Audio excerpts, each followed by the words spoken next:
I am Kale from Sinistruct, And I am Alejandro Bergmano. and this is Cinema Cinema Revolution. Revolution. Alex, where is that accent from? That's my, South American revolutionary something, doing my thing, having fun. Yeah, so I'm feeling very revolutionary right now in, Cinema Revolution.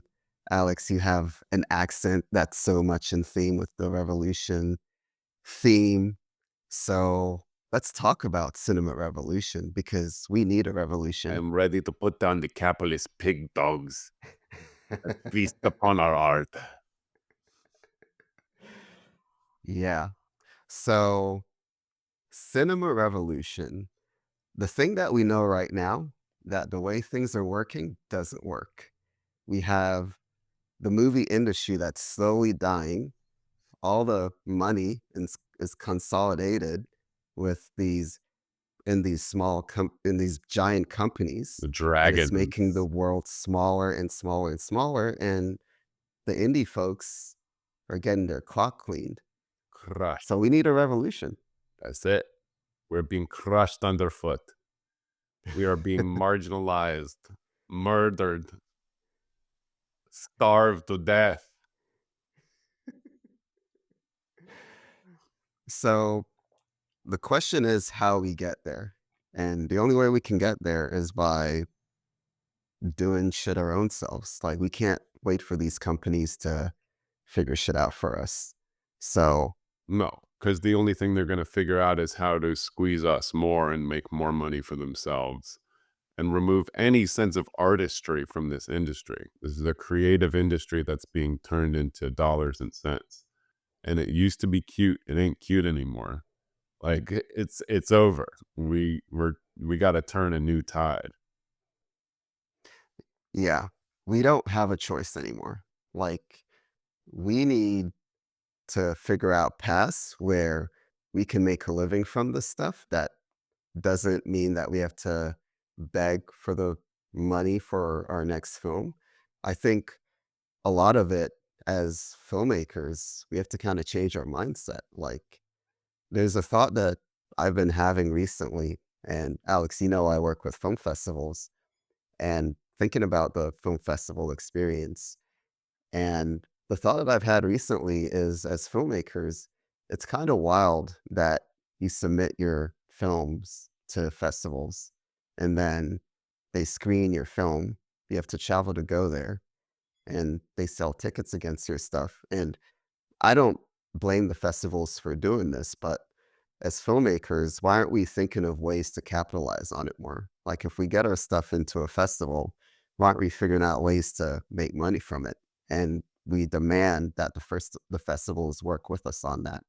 So can we do can we look at stuff like that? Like is that somewhere we can explore, like where filmmakers can start leveraging the avenues that we already have to just make money instead of like begging and pleading for some venue to play our stuff? I mean, I feel like the end of the line for every good filmmaker is someone trying to capitalize on it and essentially cannibalizing the rest of the filmmakers to do so.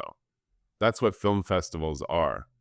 They're nonprofit organizations that take in $1 million or $2 every year per festival from poor people, from us filmmakers trying to get our thing out there.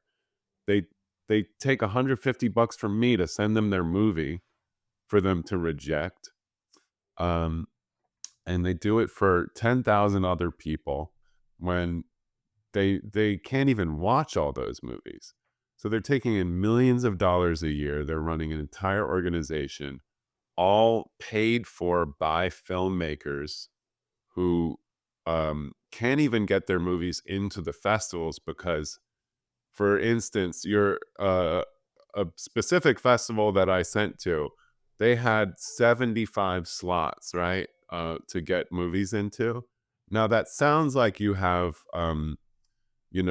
75 chances to get into the film festival out of 10,000 submissions, right? But still, there's 75. Actually, there's only 4 or 5 that are actually open because all the rest are bought, sold, paid for by streamers, distributors, people that want to leverage the festival for their success, and or filmmakers that are already that know people who know people, and none of those people have to pay submission fees. So we're all just getting completely ripped off by every single aspect of the industry, including those who pretend to champion us, which are the film festivals.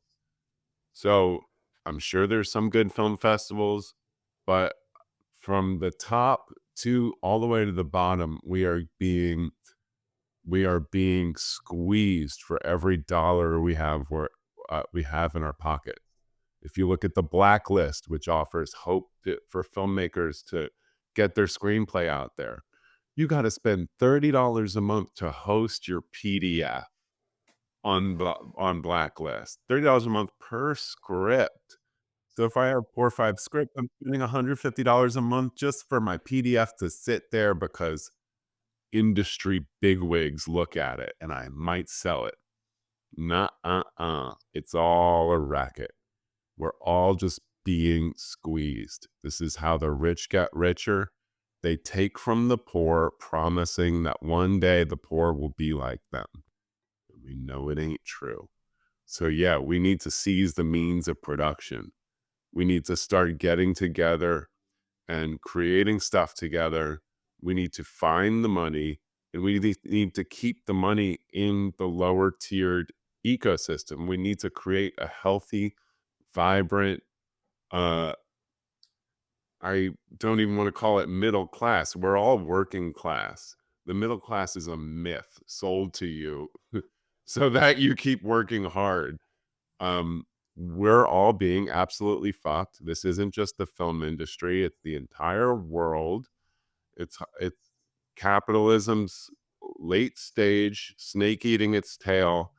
Um, someone said a funny joke on Twitter or whatever. It was like, what do you mean the reason every movie's a reboot and a sequel is the same reason that the earth is on fire?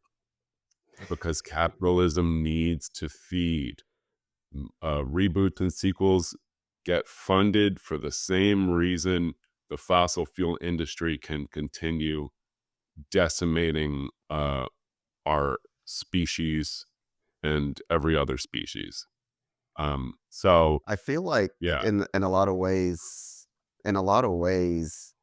what it comes down to, and it needs to be a movement. Like, we can't wait for, we can't wait for the bigwigs, the directors that have already made it to open up the doors for us to do it. yeah, And you know what? This isn't something new. Like, back in the day, back in the 90s, like, there was an indie revolution. There's a reason why everybody worships Pulp Fiction, because it was something new, it was something groundbreaking, and Tarantino was he basically took all the knowledge he stored up after years and years of watching stuff and decided, I'm going to make something completely new, and it's going to be irresistible, and it's going to open up a new wave of filmmaking. And I feel like independent filmmakers need to catch that spark again. I mean, Like, that was the apex of a system that had been set up for him for 5 years prior, from 1988, 89 on.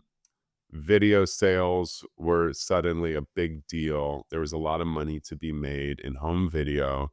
So no longer did you have to be a box office success because your movie was going to be gone afterwards. You can create real movements. Um, Sex Lies and Videotape, Soderbergh, and Spike Lee, all these guys were coming uh in and creating these fantastic, movies about real shit that were fucking awesome, mhm. culminating in stuff like Pulp Fiction. That I would say that was like the peak of it. where It's when it hit the mainstream. after that, it started to become like, how do we make Pulp Fiction again and again and again? And everyone was doing their Pulp Fiction, and it just turned into like 2000s kind of silly slop. Not that I don't love a lot of that stuff, but the point is there was an ecosystem.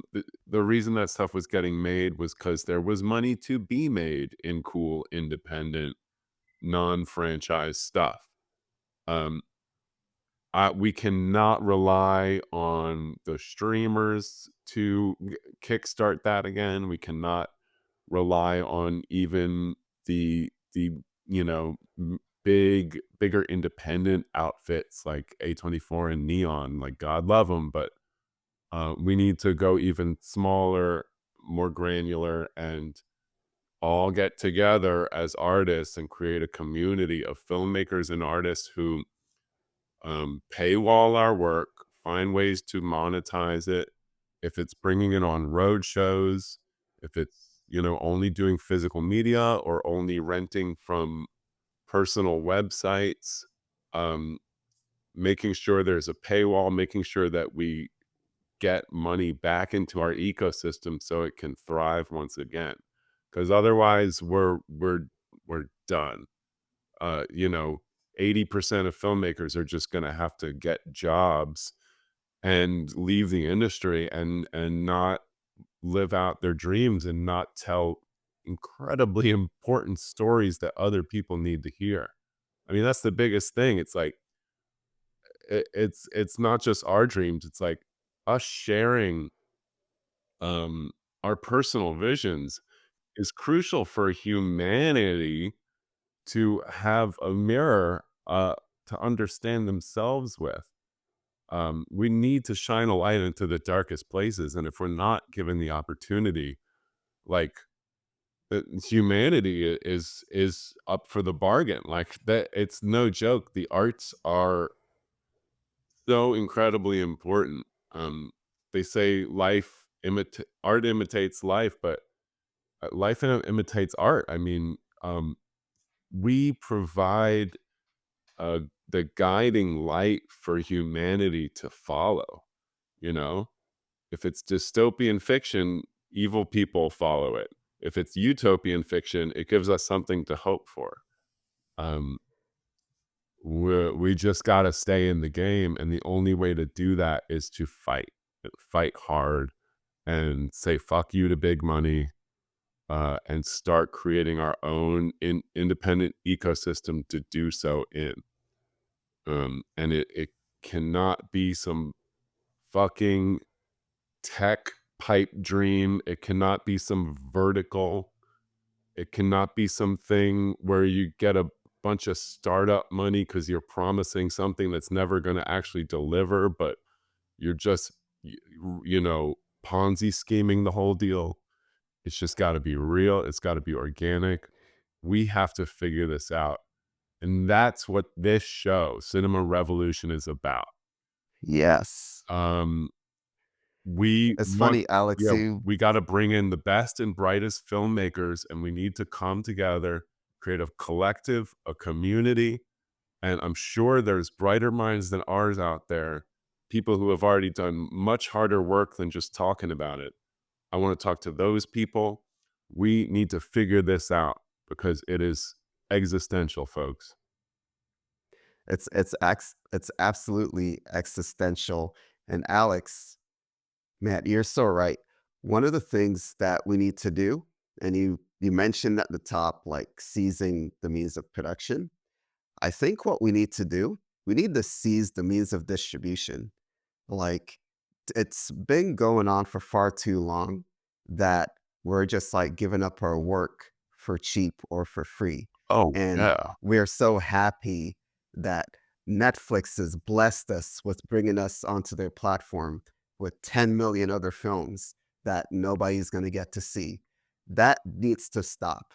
The moment filmmakers realize that if we don't give them content and give them good content, for cheap or free, that's the moment they're going to realize they're going to have to actually value it and they're going to have to pay if they want it. if we can figure out as a filmmaking block and as independent filmmakers how to create our own means of distribution, like you said, if we're putting stuff on our own private website, you want to watch it? Well, pay some money to watch it on my private website. You want to watch it? Hey, I'll make a Blu-ray for you. You can watch it that way. I'll ship it to you. But you're not just going to go on a YouTube and compete with a billion people and compete with a billion creators that are making content reacting to what real creativity is. We can't let that happen anymore. We have to seize the means of distribution. That's right. And until we can do that, until we turn the corner and start doing that as independent filmmakers, we're just going to keep getting screwed. 100%. And we need to figure out something where it's not the distributor who makes all the money and then makes up some figure that they're going to pay the filmmaker. No, we all need to get compensated appropriately. If I put your movie on my distribution platform, you should get 90% or whatever the number that makes sense, where I can keep running my platform, keep getting your stuff marketed properly, but I'm not ripping you off. That whole model needs to completely be decimated. The reason it's not happening because so many business folk are, tooth and nail fighting to keep ripping us off, and they have been doing it since the get go. And the dream is to be one of those people. Oh, I made my Mhm. own distribution platform and now I'm ripping people off. Like, we can't do that anymore. We got to be altruistic or else we're all done for. We're all going to just Yeah. get completely screwed. We already Yeah. have been. I mean, we're at the bottom and it's only to rise from here. Um it's good news for us because we got nothing left to You lose. got nothing to lose. You're absolutely right. And, you know, I think when it comes to the folks that quote unquote make it, I think obviously when somebody makes something good and when they thrive in this industry, we recognize their work.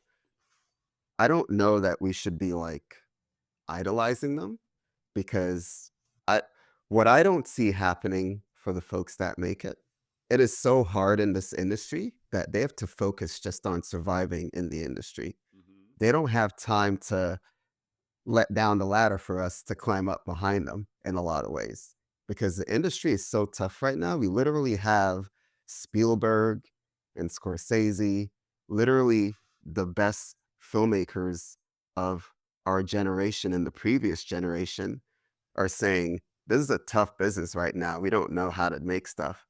And you expect them to find a model for us for it to work for the independent filmmakers, the folks that are starting out. No, we can't wait for them to figure it out for us. No, we can't. We have to figure it out. And then we have to go to the Netflixes and we have to go to the Prime Video. We're going to get to Prime Video in a second with James Bond. We have to go to them and say, you know what? You can keep serving up crap. You can keep serving up like cheap stuff where people don't have to watch to get any information.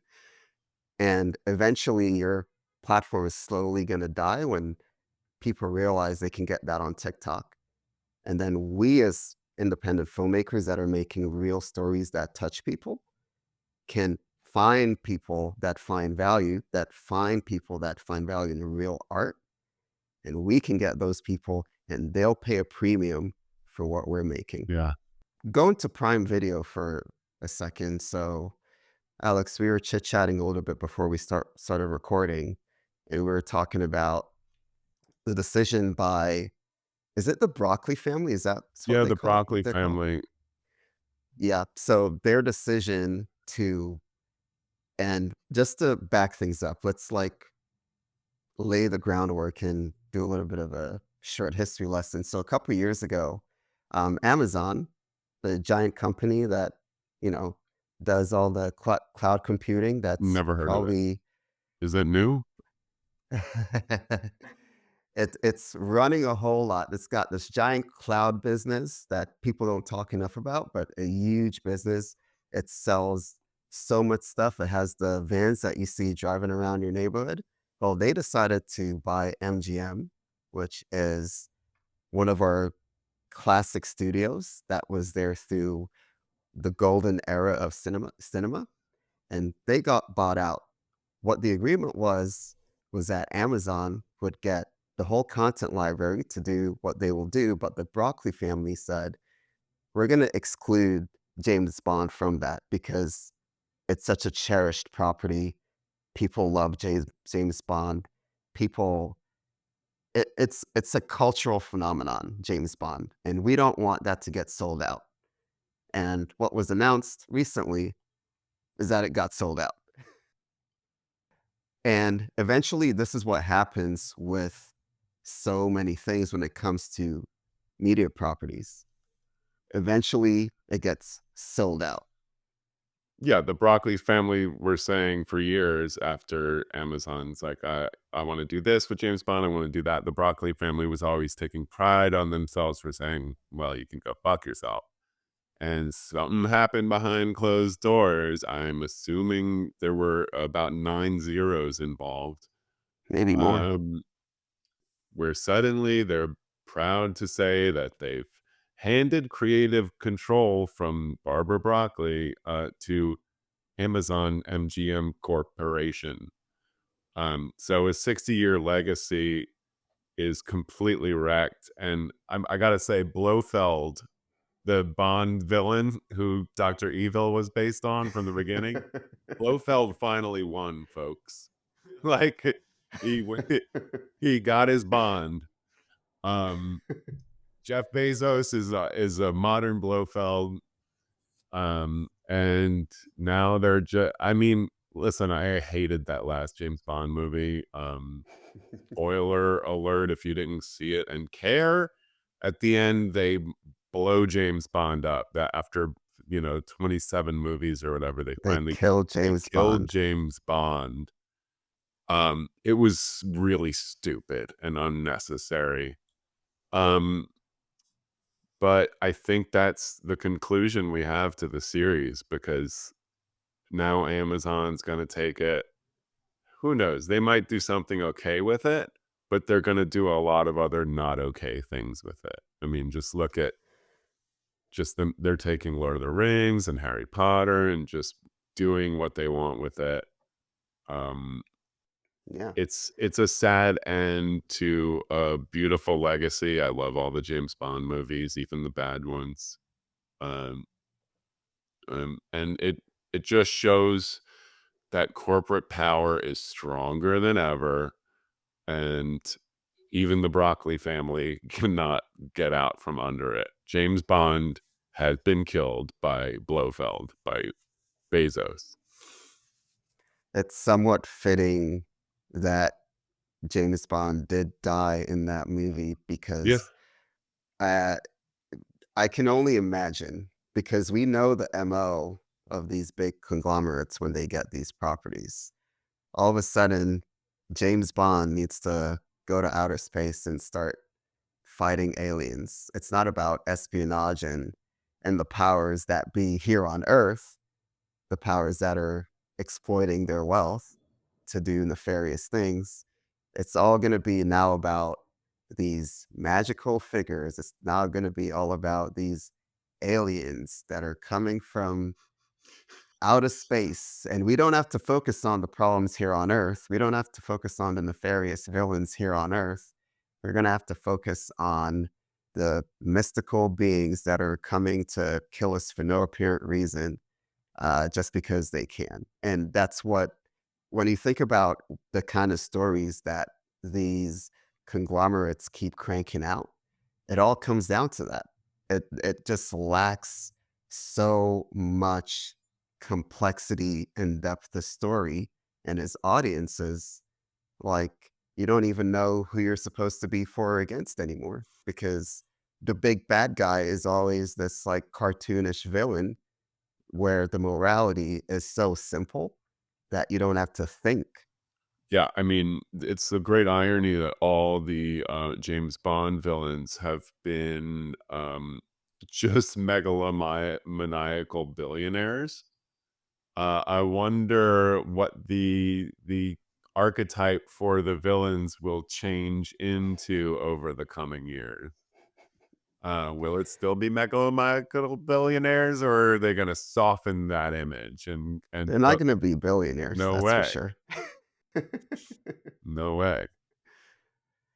And it's funny the parallels that we do have with what's happening with the industry now and what's happening in the country and the world, where it kind of feels like and you kind of mentioned before, like all the wealth is consolidated, and it's like, what do you do? It's like you said, like art is imitating real life, and real life is imitating art in such a strange way right now with all this craziness going on in the world. Yeah, they won. The bad guys won. But you know what, Alex? That's why we're doing a revolution. That's why we're doing cinema revolution, because in our own way, we can push back. We can fight against them. We can seize the means of distribution. We've already got production locked. We know filmmakers know how to make films. But if we can figure out distribution, if we can fight them on that front, then we can change, and we can put them on their back foot. So that's what we're doing. We're gonna keep pushing because something has to change. Something has to change. And if in our own small way with art and filmmaking, we can change it, we're gonna start here. And if we can start something here, we're gonna change it everywhere else. I'm ready to fight.